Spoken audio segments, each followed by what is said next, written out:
Hi, this is Carol Weintraub and Chris Williams from NYIT. Thank you so much for joining us today. We are going to get started in a few moments.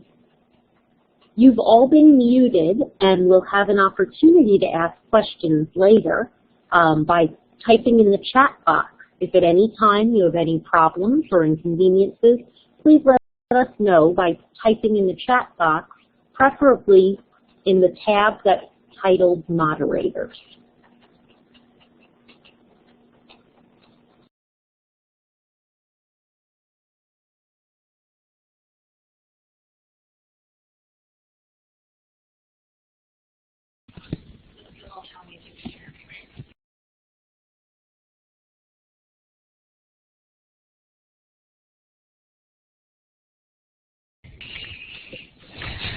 Good afternoon, everyone, and thank you for joining us. My name is Claire Abbott, and I'm excited to welcome you to what we hope will be an illuminating hour on the importance of building and sustaining partnerships with educator preparation programs. These partnerships can help districts strengthen their educator workforce in targeted, meaningful ways that can address persistent challenges and equity gaps associated with some of our hardest to staff areas. As such, we've invited teams from the 9 districts participating in our Educational Equity Professional Learning Network to join us today, as well as members from the Urban Superintendents Network. So welcome, everyone. I'm joined today by my colleagues, Megan Steiner and Simone Lynch, who are supporting the ongoing work of the Professional Learning Network, as well as the manager of our Educator Preparation Team, Megan Combe. Before I turn the mic over to Megan Combe, I'm going to go over just a few logistics. First, we've hopefully muted all lines to reduce background noise. However, if we missed you, we may pause and ask participants to mute their lines if necessary. We built in time for Q&A at 3 points during the webinar. If you have a question, please write it into the chat box in the lower left-hand corner of your screen at any time during the webinar. We'll be monitoring the questions throughout, and we'll provide answers at the 3 designated Q&A points during the hour. Finally, if you have team members or colleagues who weren't able to join us today, we are recording the webinar, and we'll make it available on our website as quickly as possible. We're also happy to share the PowerPoint upon request. Now I'm going to turn it over to Megan Combe, the manager of our Educator Preparation Team here at the department. Megan? Thanks so much, Claire. And thank you, everyone, for joining us this afternoon. I really am very grateful and appreciative of the opportunity to get to share some of the department's work around preparation and also to be a helpful thought partner to you all as you think about ways in which the partnerships can be fruitful to you in securing high-quality educators for your workforce and your students. I should start by clarifying what I mean when I say partnerships. And when we say partnerships, what we're referring to are really the intentional and very strategic collaboration efforts between schools and districts and preparation providers. It is our hope that these collaborative efforts result in improved experiences for the candidates in preparation, but that it also has a meaningful and measurable impact on student learning in your districts. So today we're going to start by covering first some kind of general context so that you understand better the context in which your partnerships exist. I hope to sell you a little bit on the value of engaging in this work. And then I want to make sure that you leave this webinar with some clear next steps that you could walk away with today and start to enact immediately in support of some of the initiatives and benefits that we're talking about. And finally, as Claire mentioned, we'll make sure to get any of the questions that you have answered. So let's start with some background. There are currently 68 organizations that are approved to offer preparation for initial teacher licensure in the state. It's important and interesting to note that the vast majority of the program completers that end up getting employed in our state are coming from traditional colleges and universities.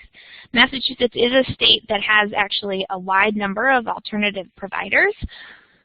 However, those providers such as Teach for America or our collaboratives or some of our Boston residency-based programs, Boston Teacher Residency, Match Teacher Residency, etc., actually end up producing very small numbers of completers relative to the overall population.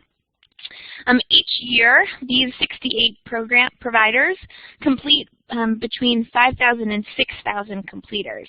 And of those, about 65% are employed in the Massachusetts public schools the following year. ESC has completed several analyses on the workforce, specifically looking at this new teacher component. And in doing so, we found first that high poverty schools and schools in level 4 and level 5 status hire a disproportionately large share of the first year teachers coming out of these preparation programs.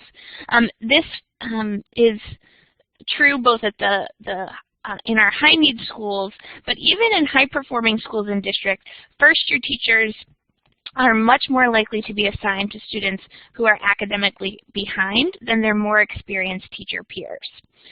We also know from a supply and demand analysis that over the next 10 years, there will be a surplus of general education teachers and a deficit of ELL and special education and minority teachers if the current trends persist as they have over the last 3 to 5 years. This data has profound implications, as I'm sure you can guess, on the persistent equity gaps that exist in many of our schools. One other thing that we found is that more than half of the first-year teachers are employed in a district less than 13 miles away from the program that they completed.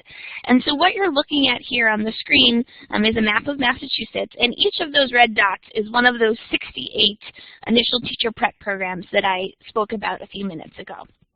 So you can see that if the majority of your completers, more than half, are coming from a prep program less than 13 miles away, for some districts that has a profound impact on your supply. For others, particularly those, for instance, in the Boston area, where there's a high preponderance of providers, you might be looking at several providers pipelining into your district. Even if we expand that radius to just 20 miles, 75% of the program completers in Massachusetts are employed within that 20-mile radius of where they completed the program. This trend is true nationally as well. In fact, nationally, there's data that suggests that a student teacher is more than 3 times as likely to be employed in the district the following year. So not only do we see that teachers are teaching nearby where they completed a program, but we also know nationally that where teachers students teach is likely to yield employment. So all of this to say, essentially, districts are hiring a significant number of new teachers each year, about 4,500 across Massachusetts. These new teachers are likely to have completed a close-by, nearby, traditional preparation program. High poverty and minority students are being disproportionately taught by these new teachers. And our data right now indicate that these new teachers are less effective than their more experienced peers. So this context, therefore, calls into question whether we'll ever really be in a position to close some of those equity gaps that we know exist unless we look beyond our existing workforce and attend to the pipeline of talent coming into the district. Otherwise, schools and districts will always be playing catch-up in an effort to close those gaps. This is why at the department we think partnerships with preparation providers and districts need to be a key component of any comprehensive equity strategy, turnaround effort, or general effort to improve student outcomes. So once we recognize this data, we have been taking several steps at the state level to try and address this. So recognizing this need, over the last 3 years, ESC has been pushing pretty hard on our preparation providers to help close some of these gaps. In particular, we passed new program approval standards in 2012 and created a review process that emphasizes the outcomes of preparation. For instance, the employment, retention, and other results of candidates once they're employed, rather than the inputs that go into preparation. One set of expectations in particular holds programs accountable for having rich and deep partnerships with your schools and districts. So what you're looking at here on the screen are the 5 criteria that sit under what we call our partnership domain. It's our partnership standard. And basically, ESC expects that sponsoring organizations, those are our providers, respond to the needs of PK-12 districts. We also expect that you as partners are being engaged in a way that allows you to inform the continuous improvement of those providers. It's our expectation that partnerships are mutually beneficial, meaning that they improve the experience for candidates. Candidates are better prepared because preparation providers are working in your districts. And importantly, partnerships are also improving the outcomes of PK-12 students. And for all of these criteria, it's important for me to note that we expect to see evidence of these criteria being met in order for a provider to maintain or receive approval moving forward. What you see down here at the bottom are the results from our 2014-2015 review, under which 7 different organizations were evaluated. Against these specific criteria, 4 out of 7 of the providers were rated proficient or higher. You can see that from the 2 green bars. And 3 were rated needs improvement or unsatisfactory. I should also note at this point that in addition to these partnership expectations, we have also articulated increased focus on preparing candidates to work with diverse learners. And so that's another criteria that we look to evaluate during this review process. One other way in which we have elevated expectations for our providers is by pushing on general candidate readiness. So we passed new standards that articulate in no uncertain terms the expectation that candidates complete a program and are in fact ready to enter the workforce and have a positive impact on the students that they serve from the very first day of employment. These readiness expectations are a significant shift in some way for some of our providers and has really pushed providers to redesign coursework and field-based experiences. Some of you as partners may have already been engaged in this or have heard about this from your partners. Inherent in our day 1 expectation is that candidates should enter the student teaching ready to add value to the placement classroom. No longer is it the assumption that the practicum experience or the student teaching is where they're going to get the first-time experience in a classroom. But there are many more expectations now that those early field experiences that candidates engage in fact, ready them to go into a student teaching placement and actually add value to that classroom. I share all these expectations because I think it's important for you to know that the context in which the preparation providers have been operating and that they've been held accountable for these expectations. And many of them have taken up the mantle and are undertaking significant changes to ensure that they can deliver high-quality candidates for your schools and districts. So I'm going to pause here for a minute. I've just discussed where things are currently, and next I'm going to talk about how it might look in the future. But before I jump into the next section, I want to pause and see if there are any questions. And as Claire indicated, if there's a question, you're welcome to type it into the chat box. I'll just wait a few more seconds. Doesn't look like we have any now.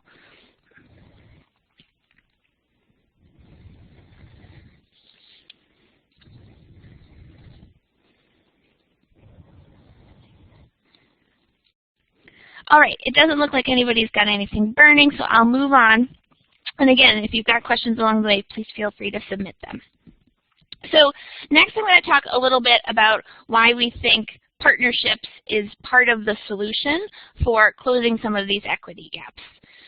First, I want to highlight the potential impact on student learning. So there are 2 points in which we know from research nationally or case studies nationally in which the impact on student learning is felt most clearly. The first is during that student teaching placement. The other is actually during that first full year of employment. So in the case of student teaching placement, one concrete example is Arizona State University has worked with several districts. They're actually the largest producer in the nation of new teacher candidates. And so they have worked with several districts in their local vicinity to develop really deep and robust partnerships, all geared towards having a much more robust clinical experience for their candidates. In the second example, we have a local institution who just recently has engaged with a district who to train both the teacher candidates as well as their teaching staff on a co-teaching model. And in both of these instances, they have found that in cases where there is a student teacher in a classroom, the growth scores for students in that classroom outperformed classrooms where there was not a student teacher, and also a classroom where there was a student teacher from another institution without that kind of partnership. And so I think that helps signals that having intentional partnerships relative to the student teaching placement can actually have a direct impact on the students even before those teachers are employed in your district. Secondly, and this is one that gets tracked carefully, we look at the actual impact of those teachers once they get employed in that district, knowing that there's a partnership. One good example here is the Denver Public School System and the University of Denver, who created a residency-based program for a small cohort of candidates. Not only do those candidates stay in an urban district longer than other first-year teachers, but they also found that these first-year teachers from this joint program outperformed other district teachers by more than 17 points in math and 12 points in ELA. And that was during the first year of employment. Another important thing to think about in terms of the impact, particularly around the equity work that I know many of you as districts are focused on, is that right now the teacher pipeline is much more diverse than the current teacher workforce. And so in thinking about ways in which to increase the diversity of your workforce, this is where it's going to come from. Right now, the pipeline is at least 4% more diverse than the current workforce, and that's about 2,500 individuals, and that's just in that one year. Another important benefit is overall on your talent pipeline. So if we think about student impact being kind of at that classroom level, the talent pipeline, I think, is one of the reasons that we're hoping that it's not just principals and individual schools investing in partners, but that we hope to see districts engage at the central level in thinking about these partnerships more strategically. Excuse me. So a couple things here. The first is that there's new and emerging research that suggests that the characteristics of the student teaching placement site, as well as the quality of the supervising practitioner or cooperating teacher, has the biggest impact on the future effectiveness of that new teacher. Interestingly, those are the two things that as a district you have the most control over in relation to preparation, is that placement site and who that supervising practitioner is. And so you actually have much more sway in the two components of preparation that actually determine effectiveness more greatly than the coursework or other inputs that might exist. Nationally, student teachers are also 3 times as likely to teach in that district after completing the prep program. I mentioned that earlier, but it's important to note that there are a few other data points that kind of bolster this. The first, again, as I mentioned earlier, is that all of those completers, 75% of completers teach within that 20-mile radius, so they're nearby completers. Secondly, for those of you in urban districts, student teaching in an urban placement is also a stronger predictor of longer retention in an urban district. So if you've done your student teaching in a suburban placement, you're less likely to stay then after your first year of employment in an urban district.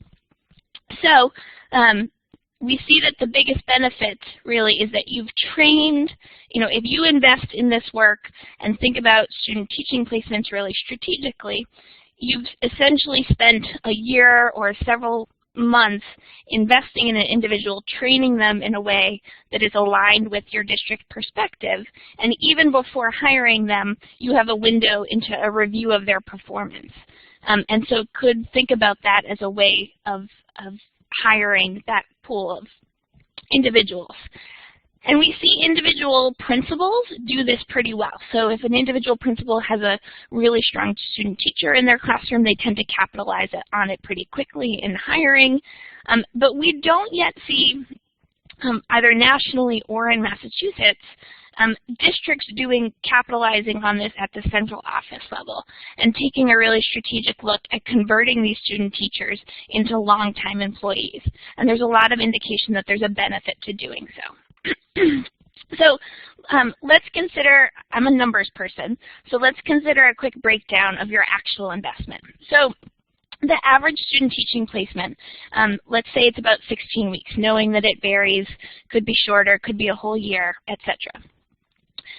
They're placed with a supervising practitioner, and if we just think about the time that supervising practitioner spends with that candidate, 5 to 10 hours a week over that 16 weeks, about 120 hours. If the average contractual rate across Massachusetts is about $38 per hour, that means that you're already investing your people's time, about $4,500 into that 16-week placement. That's just one individual. A district with 25 student teachers is going to be investing a minimum of $100,000 in that semester. And that's just for 25. Most of our large urban districts, Worcester, Boston in particular, have between 200 and 400 student teachers every year. With 4,500 completers a year, and all of those 4,500 completers having to complete at least a 300-hour practicum before they can complete, statewide, it's about a $20 million investment that we're making in our student teachers each year. And so if you consider that against other current costs that your district is currently incurring, a recent TNTP study estimates that large urban districts spend about $18,000 per teacher per year on professional development, and single teacher attrition can cost an urban district approximately $9,000 a year, and that comes out of a study from Teachers College at Columbia. So if you aren't capitalizing on retaining many of those student teachers in your district, you're letting loads of human capital just walk away. This is then impacting your bottom line during employment when you consider the cost of professional development and teacher attrition on the district. And as I mentioned before, we don't yet see a district-wide approach to capitalizing on this investment, either in terms of who you let in the door as student teachers or how you cultivate that student teacher for eventual employment. So there's lots of opportunity here at the district level. I raise this for a couple of reasons. First, I think it's important that you recognize as district leaders that you're already investing in these partnerships. Just taking student teachers into your districts is in and of itself investing in that partnership. The question is, how much are you getting out of that partnership in return? And we'd like to talk with you in the next section about the ways in which you can be maximizing that return. Secondly, as with any truly meaningful partnership, these things take time. They're going to take resources, they're going to take capacity from both the provider and the district, and I think it's important to be upfront that this does take a lot of work. It's not something that's just going to happen to make this partnership be effective on both sides. But what I'm hoping in part that this does is show that this, as well as the other benefits I've outlined, are enough motivation to consider that making that commitment around partnerships could in fact improve the long-term gains of your district. So I know I just covered a lot, and that was my attempt to kind of sell you on the value of partnerships. And next I'm going to talk about some of the concrete ways that I think a district could start to think about this that are pretty quick and easy. But are there any questions before we move on?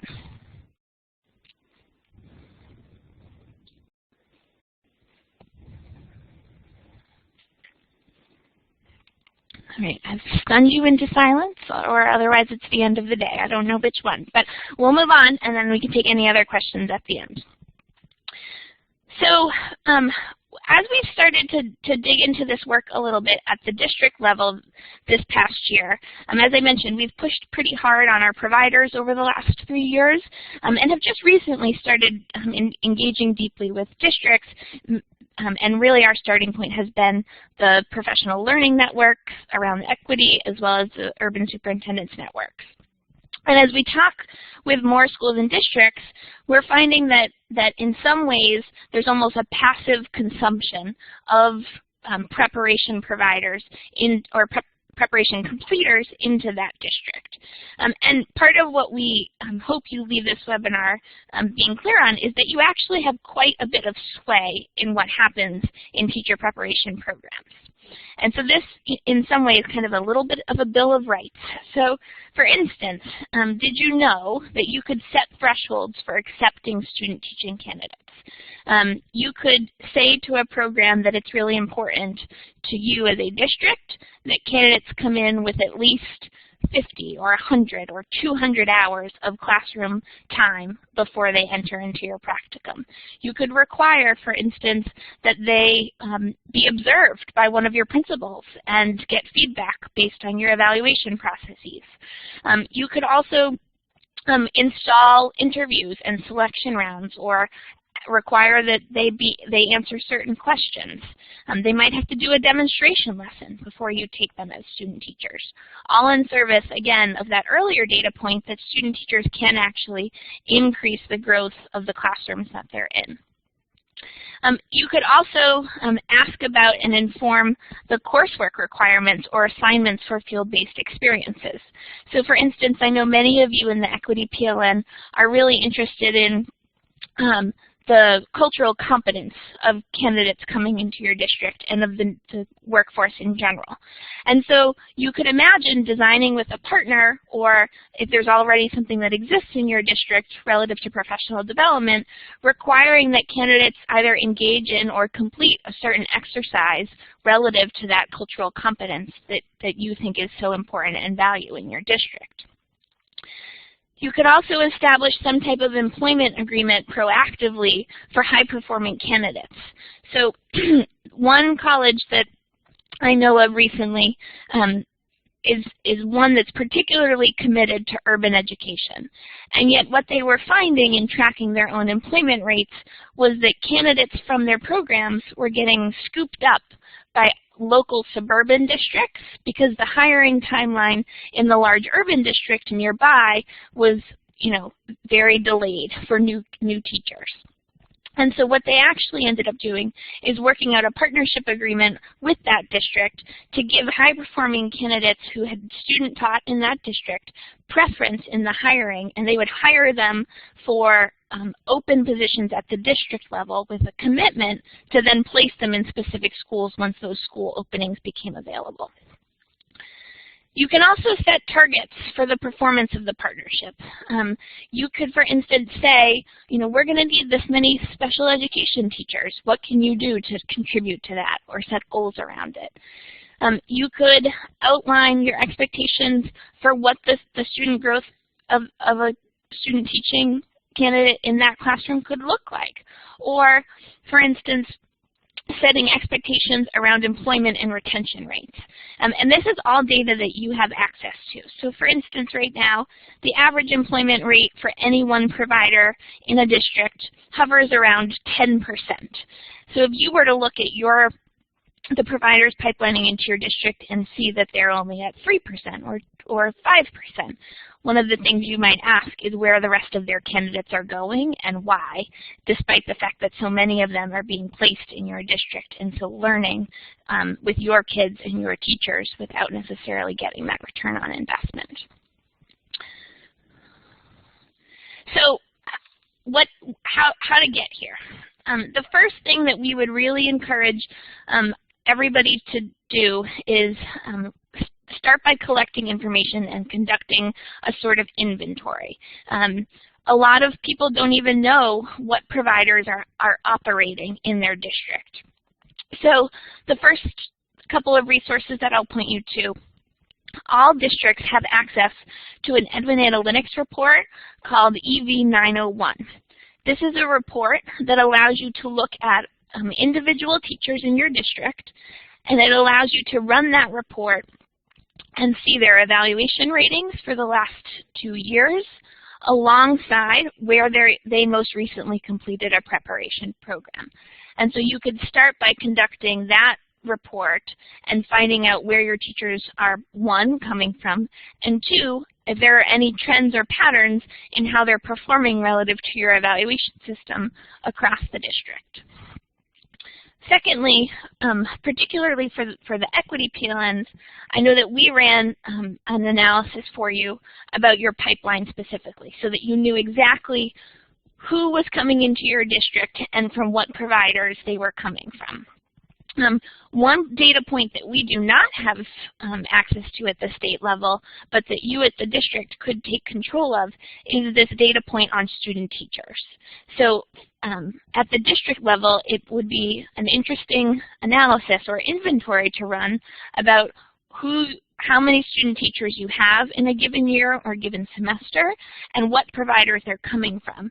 And then compare that with what the other data is telling you about where your employment pipeline is coming from. Those two things really should match up. You also are in a position as the consumer of these candidates into your new teacher workforce to ask about providers' data. As I indicated on an earlier slide, a lot of our organizations are now undergoing a new rigorous review process.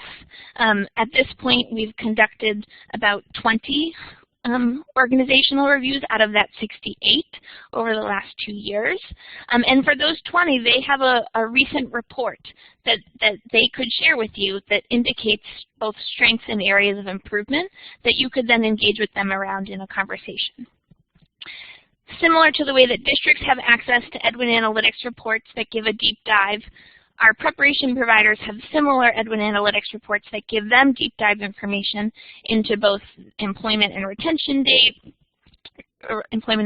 data, the completion data of their completers, both by program as well as by diversity, as well as any evidence of impact. So they can run a report that tells them what the educator evaluation ratings of their candidates are in the aggregate by program, and they can run that alongside the SGP of students, and they can even run SGP by district.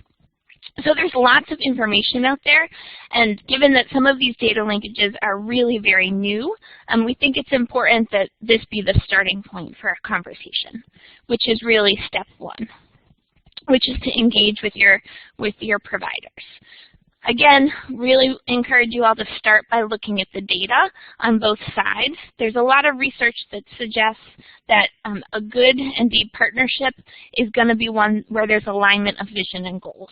So if there's a district vision, you need to be really clear about what that is and make sure you find partners that are really committed to investing in that vision and goal with you. There's also opportunities to create cross-sector roles.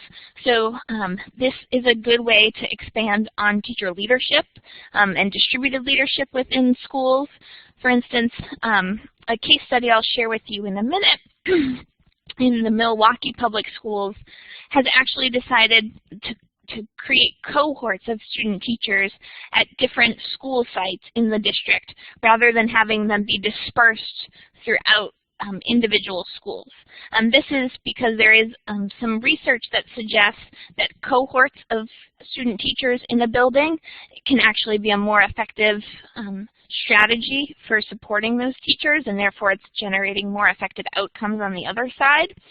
And by creating that cohort, you can also centralize the support that they get and create, for instance, a liaison role that's one of your teacher leaders, but that is then paid for by the provider to serve as the program supervisor for that cohort of candidates.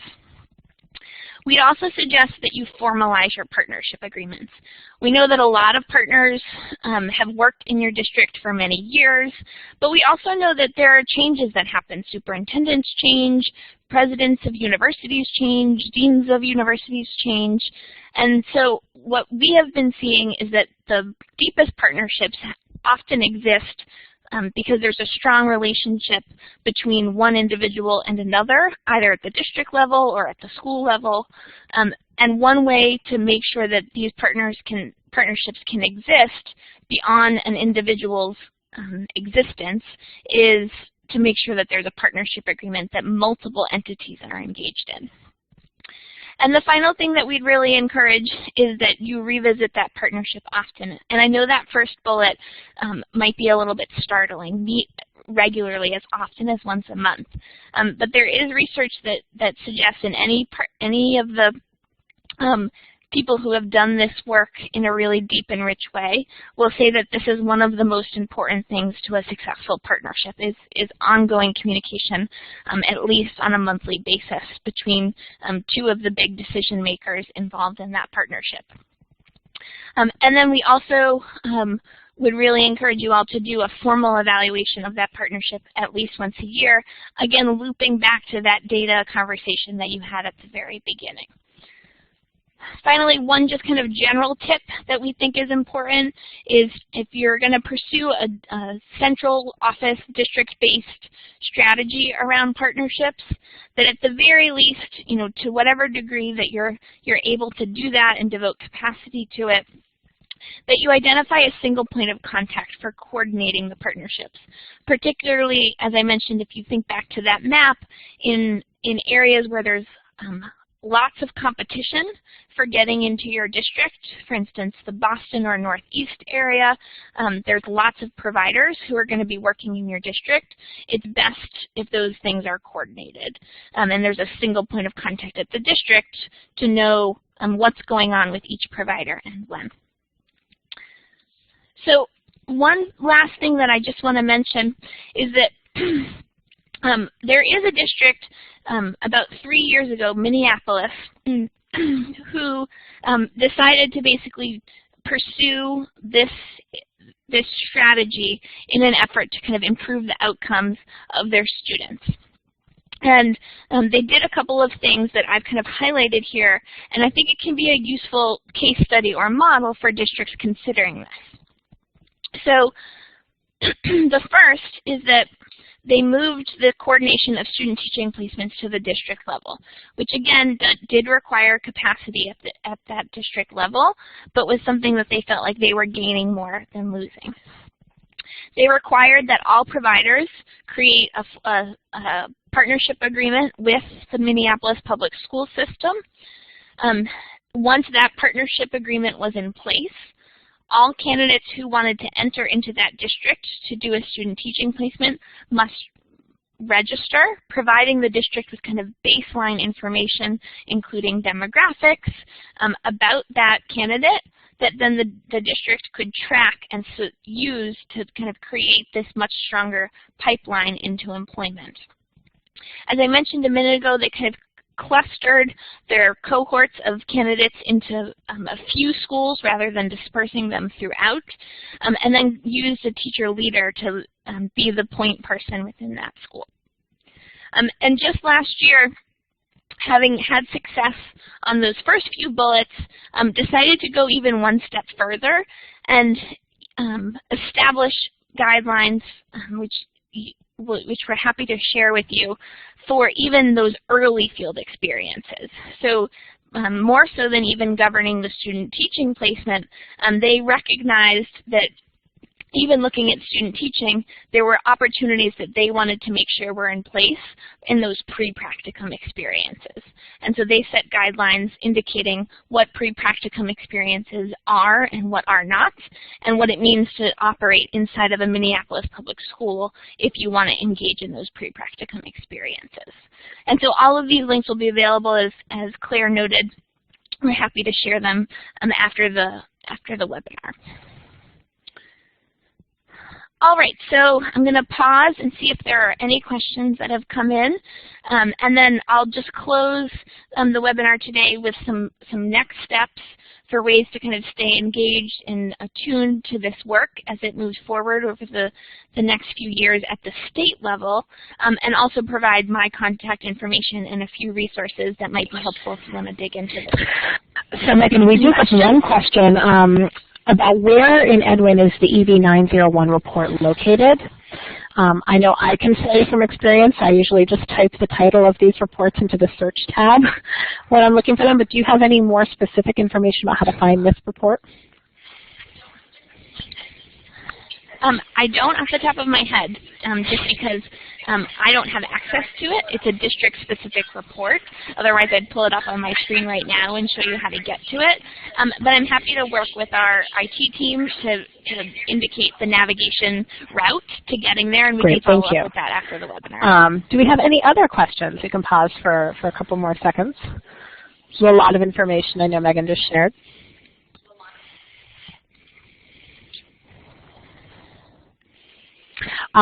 So somebody would like to know if we can get a copy of the PowerPoint. So absolutely, we're going to make the entire webinar available on our website. We are recording it. But Hazi, this is Claire. You're also welcome to email me directly, and several of you have my contact info, and Megan's contact info will be available at the conclusion of this webinar as well, and we can make the PowerPoint available to everyone.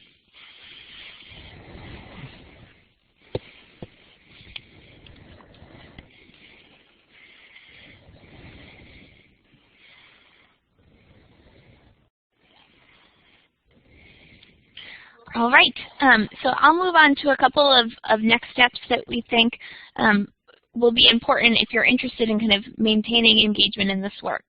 The first is, based on our work to date, Massachusetts has received some funding, a pretty significant bunch over the next few years, a big portion of which we plan to invest in doing some of this partnership work. And one of the things that we'd like to start to do is get together providers and districts in a more strategic way. And so in June of 2016, we plan to hold a statewide convening in different parts of the state, and we're working with different, the MASS Association, MESPA, MSSAA, to coordinate this, to bring together providers and districts to expand the conversation beyond this kind of small group of committed districts and providers right now. The second is that from that large convening, as the awareness of the value of this work grows, we hope to get a subset of districts and providers together who are really interested and committed to going deep on the coordination of student teaching placements. It seems like the most natural nexus for a conversation around partnerships, and we, as I shared in the Minneapolis case study, have some sense that there could be a positive impact if we engage in this work in intentional and strategic ways together. And so, like much of the work that you all have been doing in your professional learning network this year, would look to replicate a similar model, but engage deeply with both districts and providers around the coordination of the student teaching placements. For both these first two bullets, invitations and applications for participating will be forthcoming in the next month or so.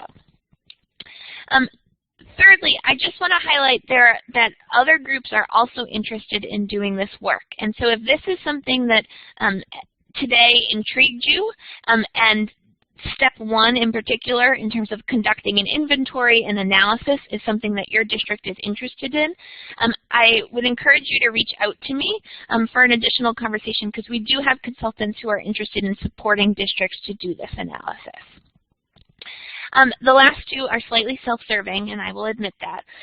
But as I mentioned, the ESC has created a new evaluation process to hold providers accountable for these expectations. And in revising that process, one of the big things that we realized we needed to do is elevate the role of our reviewers who help us conduct those evaluations.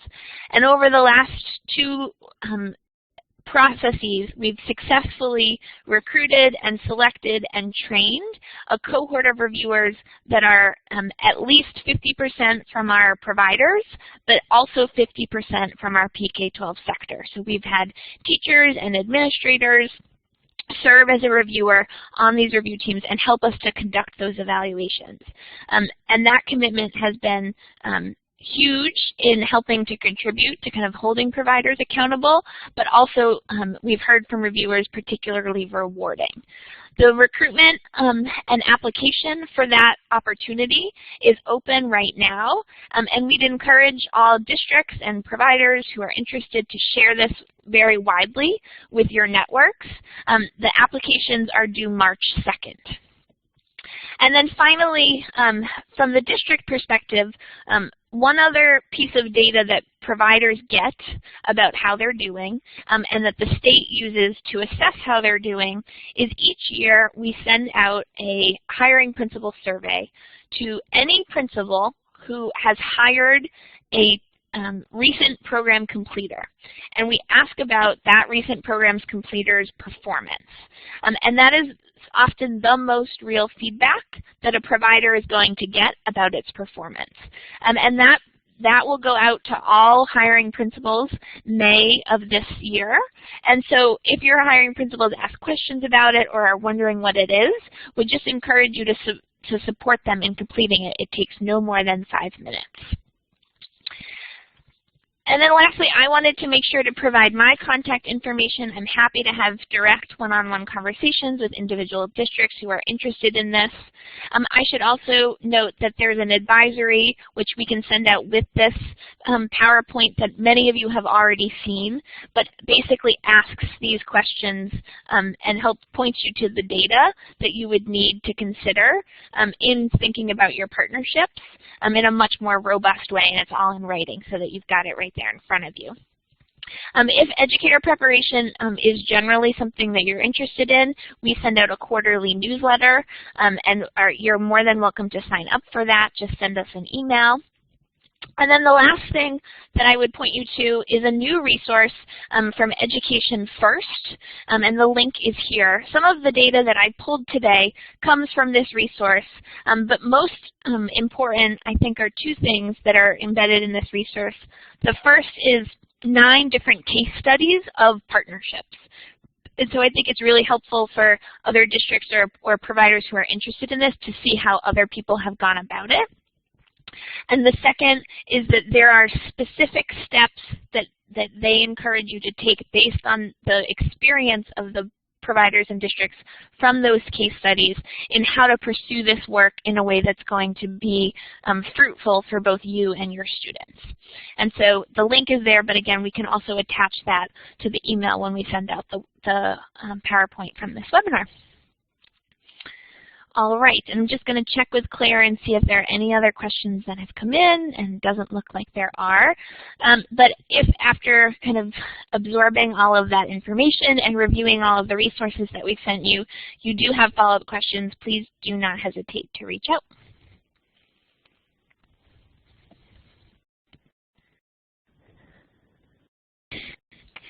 All right, I just want to thank everybody for joining us this afternoon. A special thanks to Megan Combe for donating her time this afternoon. This was a lot of information and I think very helpful to districts that are interested in really strengthening their partnerships with educator preparation programs.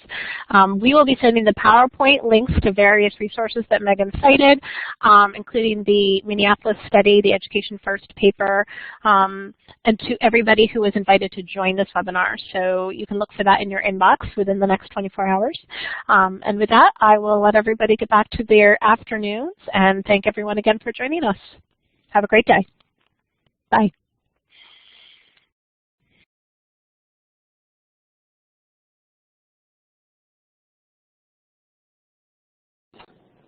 Hi, ladies. I'm going to stop the recording.